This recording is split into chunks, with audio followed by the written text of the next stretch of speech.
Hello mga ka-trades, Merry Christmas po sa ating lahat. Naway na-celebrate po natin yung araw ng Pasko kasama yung mga mahal natin sa buhay. Ilang araw na lang papasok na tayo sa 2026. So ang pwede po natin gawin sa natitirang araw is pwede po natin i-review yung mga past trades natin few days ago, few weeks ago, or few months ago. I-take down notes po natin o i-journal po natin ano ba yung mga reasons bakit yung trade na to or yung entry setup na to successful.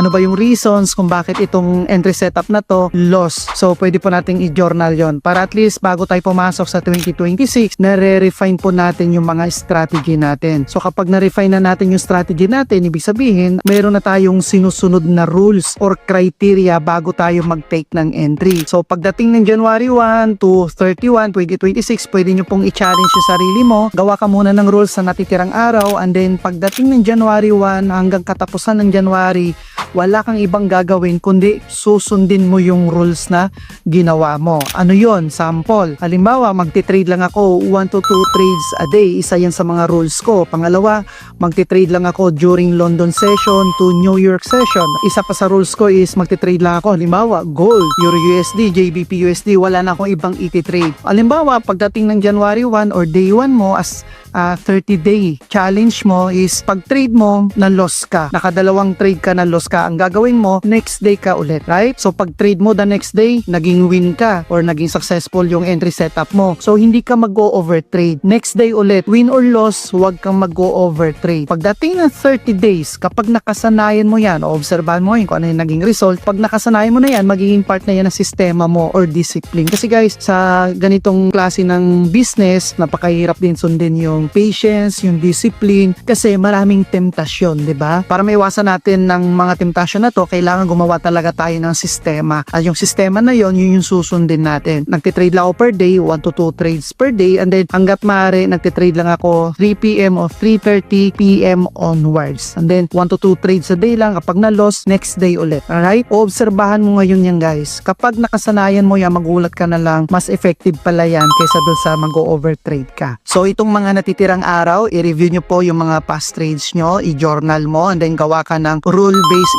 strategy, aralin mo, take down notes mo, and then pagdating ng January 2026, pwede nyo pong i-challenge yung sarili mo na itong rules lang ang susundin ko, manalo, matalo, good for 30 days. And then kapag nalagpasan mo yan, possible na pagdating ng February onwards, magiging profitable ka na. So guys, sama-sama tayo sa challenge na to para pagdating na 2026, paldo-paldo na tayo. So kita-kits po tayo sa next na video. Let's go!